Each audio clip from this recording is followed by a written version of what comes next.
So the Live Well, Live Strong quilt is a pattern I designed years ago, and the original version looks like this 60 by 60 inch version. We do have a bed runner version that's in grays, but you could just to see different visions of it. And this is a negative space version where it has white space in between the blocks to then make the quilt larger to king, queen, twin, or full. So, but today we are going to work on the Hope quilt block, but we are going to do the fun little teeny tiny version that is 20 inches by 20 inches. But this little Hope quilt block right here, you can see that these quilt blocks are the same. We have reduced it down to, hi Amanda, how's it going? How is your weather in Louisiana? We are finally getting snow here in Utah, which is good because, you know, we're going to have a bad drought. So, anyways, but the little Hope quilt block is, let me get the measurements. It is about 4.5 inches by 4.5 inches is the dimensions before it goes into the quilt. Hi, Dolores, how are you doing? It's so good to see you. What is all of your weather like? We have definitely been getting a lot of snow, and it feels good. It feels like a wintry day, and it's really nice. So let's go ahead and get, a little chilly and cloudy. Yes, there we go. So right here is what we're making. We are doing this with foundation paper piecing, so it's got paper on the back. So when you get your Live Well, Live Strong pattern, it comes as a PDF, or you can get your print copy. Hi, Linda. I'm so glad you're here. I was just a tiny bit late today. Hi, Margaret. Oh, it's so good to see you. So when you print off your pattern, it can come as a print copy or as a PDF, but the foundation paper piecing copy comes as a PDF, and you print it off on a newsprint piece of paper is ideal. I think so.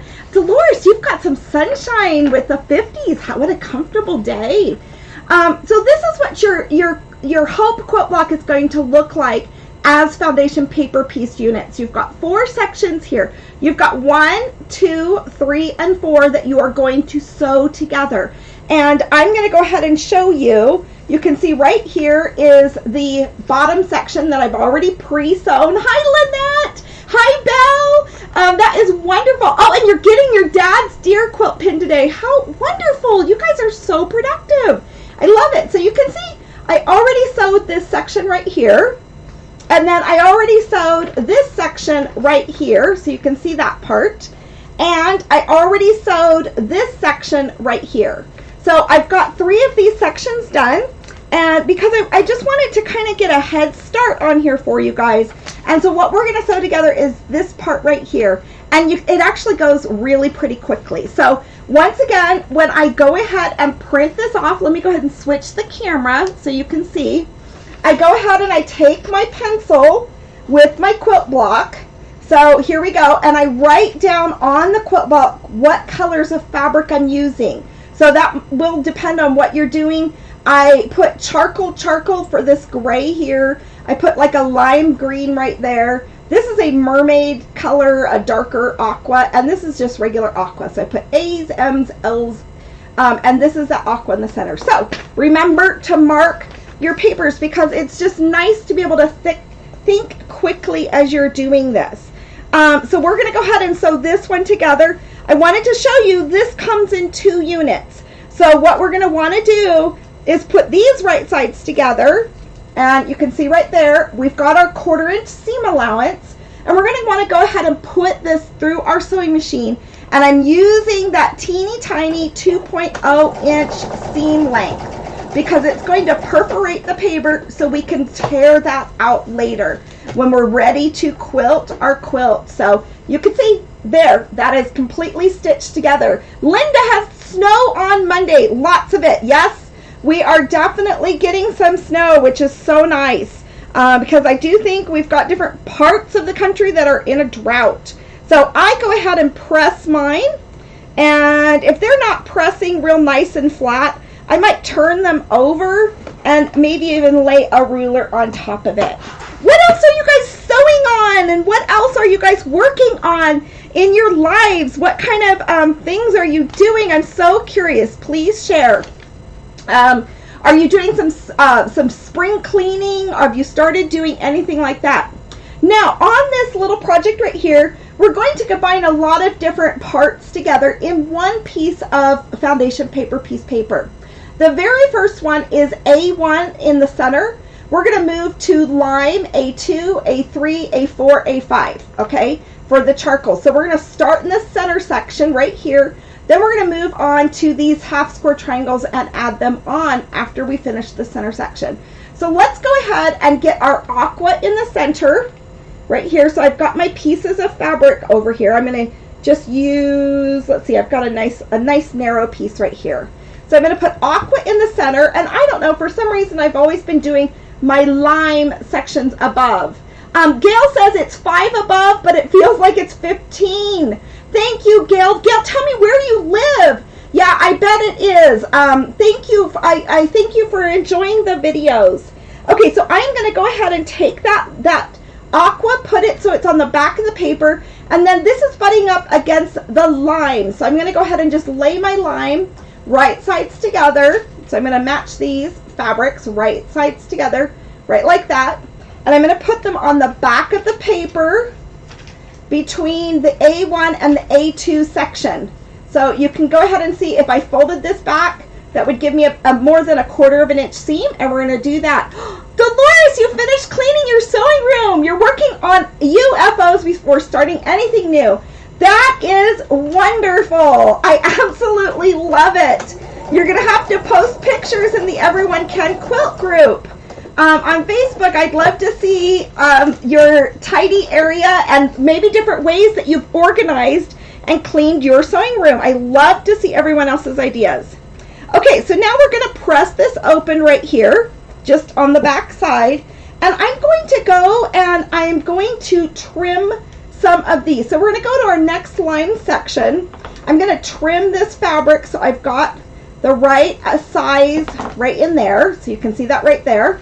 I trimmed it off from my long strip. And I'm going to go over here to my, oh, you guys, I did that on the wrong section. Let me go ahead and pull this off real fast with my paper, and I'll stitch it on to the right section. Sorry about that. Silly me. Okay, so I'm going to lay that up there, and I'm going to go ahead and, even though this is stitched, I'm going to stitch this again, and I'll make sure that I go ahead and trim my seam allowance. So let's go ahead and do that one more time. I totally sewed that in the wrong section, but I kept my pieces together, and I'll show you as I fold this back. I've got plenty of space there, and I kind of stitched my stitching line a little bit further in. So you're in Minnesota. Yes, it does. Yeah, it does get chilly up there. Do you feel like it's got humidity up there that makes the chill a little bit more intense in Minnesota? Or what do you think? I'm so curious about that. Okay, I'm now going to fold this over for my next line section to add. So let's go ahead and tear the paper a little bit. I'm going to use my piece of cardstock because our next stitch line is right there. So I want to be able to trim back the excess fabric that we have over there. Okay, so because I'm just using some wider strips than what I need. So I'm going to go ahead and trim this off right along there. And I don't need quite that much aqua blue, so let me trim that off too, and we'll give that a little trimming a little bit later on that side. So let's go ahead and we've got that folded down. I'm going to take my small ruler, give myself about 1/4 of an inch. It can be less than 1/4 of an inch. And you can see right here. Oh my goodness, I sewed that the wrong way again, you guys. Look at this. Okay, look, the center is supposed to be aqua. These are the mistakes that you can make when you're foundation paper piecing. Lime is right there. So lime is now kind of going in the center. Let me tear this off again. Okay, so let me show you what I'm doing, because this is definitely something that can happen to you when you're foundation paper piecing. So you're wanting to go ahead and whatever the piece is that you're starting with first, aqua, is going to be the first piece of fabric to touch the paper.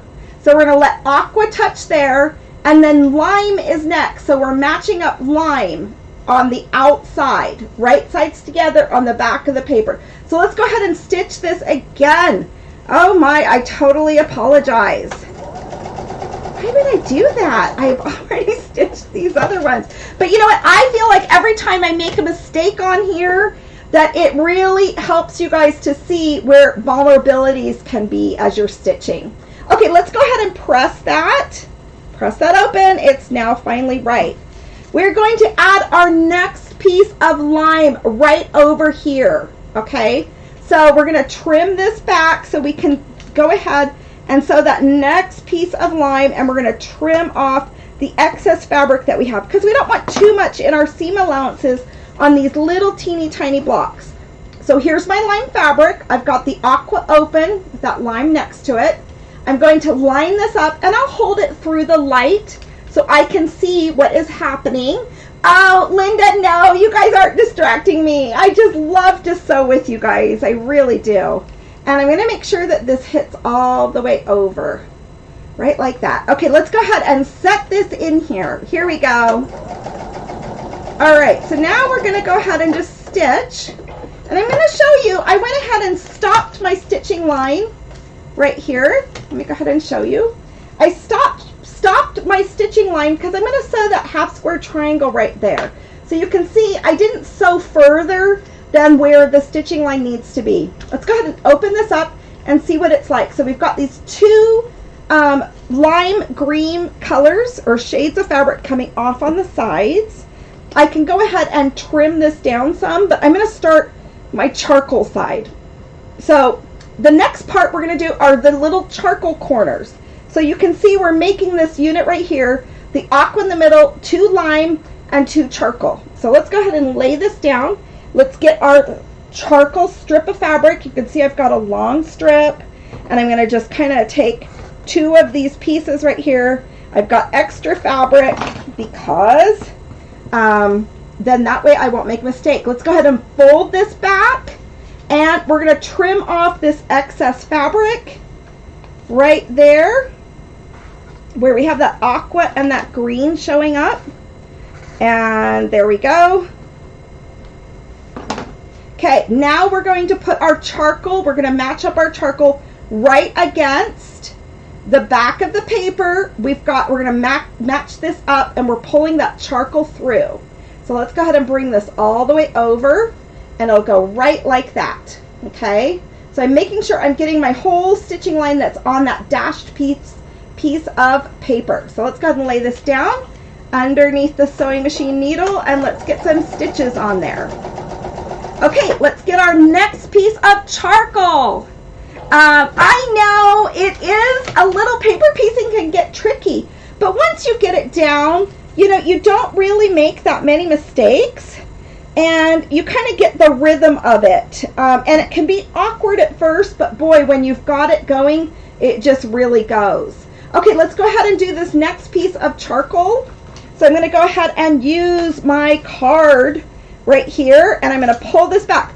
Okay, so Lynette, do you still have your grandkids doing online school, or have they gone back to school? Where are you with are you still teaching your grandkids? Tell me what is keeping you guys busy.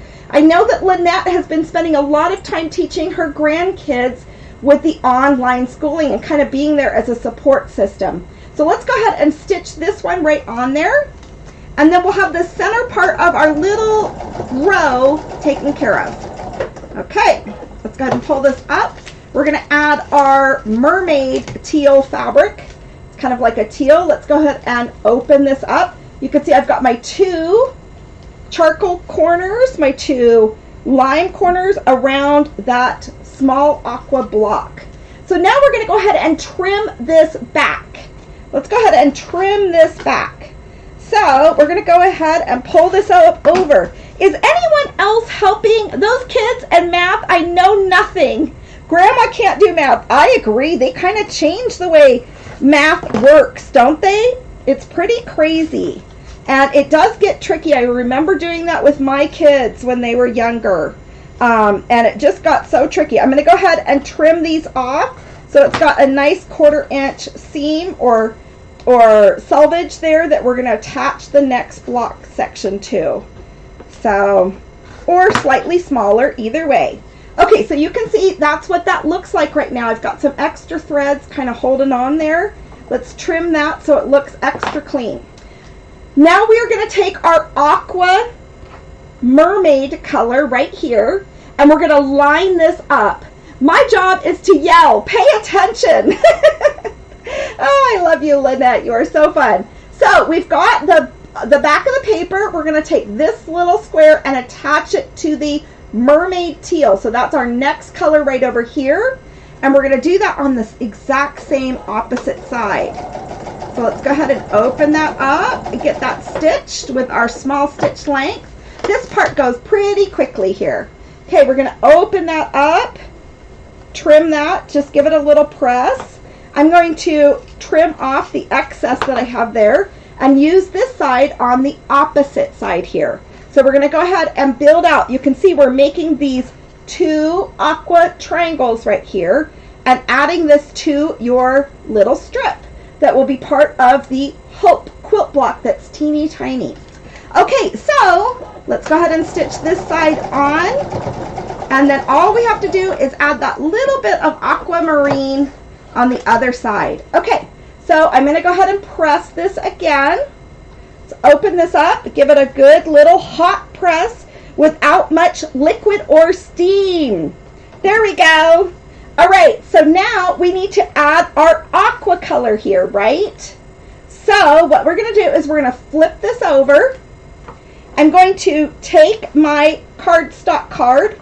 I'm going to fold back the aqua section, right like that. And I'm going to trim with about a 1/4 inch seam off that excess aqua fabric, okay? So now all we have is a triangle there. Let's do it to the other side. So we're going to fold this back. We have to tear the paper just a little bit from the stitching. Use the ruler and trim off that excess aqua fabric. So you can see that right there. See how clean that is? Now all we're going to do is add our edge of the light aqua fabric, and we're going to just stitch on top of the line. So right sides together on the back of the paper.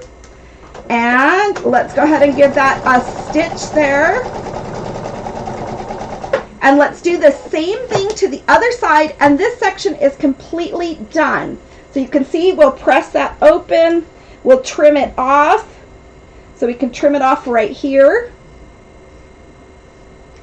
And then we can use this side for this other section.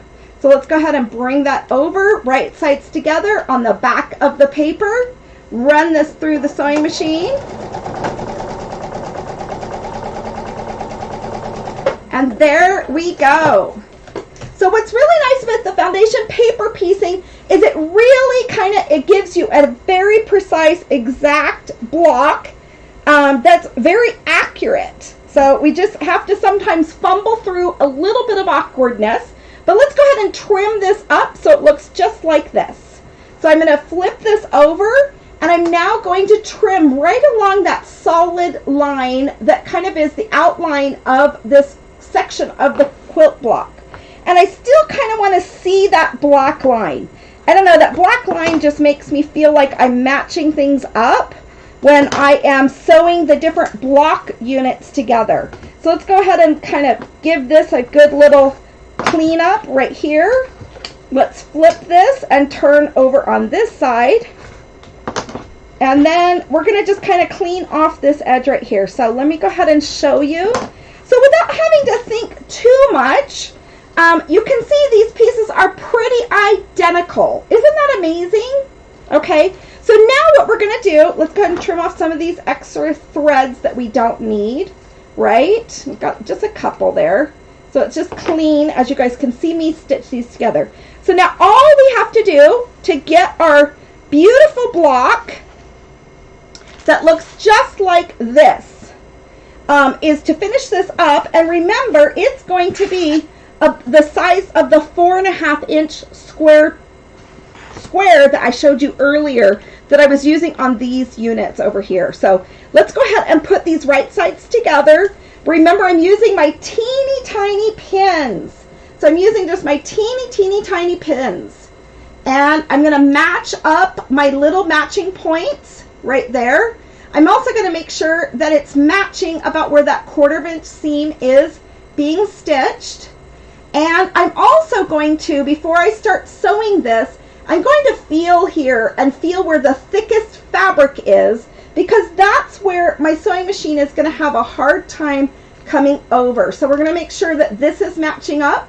The point of that one right there, we want that to match up, and there's quite a bit of fabric right there. So remember when we pieced together the other one earlier this week, the classic size, we went ahead and checked to see which was the thicker part. Now I have to stitch between that intersection of this. Oh good, you got your tiny pins. I agree, I love these little tiny pins. I'm going to bring this across, and I just want that to match up. So let's go ahead and do that on this side, because we've got 2 of those things to cross through. So let's go ahead and just take a peek. I'm going to wing it and see if it matches. Okay, and here we go. So we're going to see if our points are matching. Remember, this is a live video, so you never know when we're sewing how those points match. Let me go ahead and take out my tiny pins, and we're going to open this up, and what a match. I have to say that is pretty awesome. Okay, let's do the same thing with this piece right here. And remember, try not to do your charcoal right in the center. You want to put your lime green in the center here. Okay, so we're going to go ahead and match this up again, and we are going to pin it. I'm going to pin it on this side because this has got the 2 of these thicker points right here. So let's go ahead and make sure we've got a good pinning. And this is one of the reasons why I like to have that little black line, because I have a little bit more confidence that I didn't shave that down quite so far. Okay, there we go. And let's make sure this center one is pinned, because, oop, that's a big pin. So then, and you guys, I really like putting those tiny pins on the back of my magnetic thread or pin cushion, because they're just so hard to find when you've got a big lot of pins. So I recommend putting them on a separate pin cushion, or putting them on the back of your magnetic pin cushion, whatever works for you with those tiny pins. Okay, now let's go ahead and take a peek and see what this looks like. Let's take out our pins, and we're going to check the size. Look at that. Isn't it just beautiful? Look at how beautiful that little quilt block, and it really looks like hope to me. And I have to tell you, I've been thinking so much about hope this week, and how hope just truly makes the ride easier in life. You need a nice, smooth ride. And if you want a nice, smooth ride in life, hope is just kind of like the lubricant that makes life just easier, is by having hope. And because sometimes I can get to that negative Nancy space. Okay, let's go ahead and check this. So you can see that that is like a 4.5 inch block. Look at how that matches that. Isn't that just amazing? Okay, so let's go ahead, and I'm going to show you really fast. Let me go ahead and flip the camera real fast. I just love these hope blocks. They just mean so much to me. But let me show you. I want to show you on my website where you can go. So right over here is the Stitches Quilting website. And it has, here's where you can buy the pattern and things like that. But this is all about the Hope quilt block.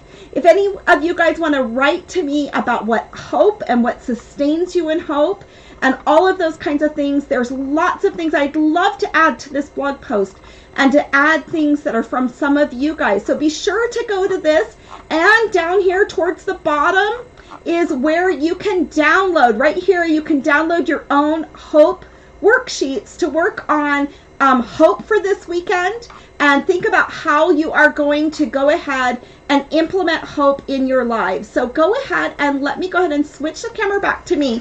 So this is the double-sided worksheet. I can't tell you. So remember, hope just helps. And sometimes we've got big mountains to climb, but as we have hope that we can do it and take the small, tiny steps to get there, that we absolutely can. And it does improve our health and wellness in life. So anyways, remember, this is for the Live Well, Live Strong quilt pattern, in case some of you guys came on late. And I designed this years ago, and it has 26 quilt blocks about health and wellness for women. We do this as a sew along, and our next quilt block on Monday is all about love. So just in perfect time for Valentine's Day. I can't wait to see you guys on Monday. I can't wait to hear about what you guys are working on for hope. And it's going to be fun to think about love next week. And you know what? Linda, good friends give me hope too. All of you guys give me such hope. I love you guys. I'll see you on Monday at noon Mountain Standard Time. And we will talk to you guys soon. If you need anything, go to Stitches Quilting, message me, or whatever else. I'll be happy to hear from you. Talk to you soon.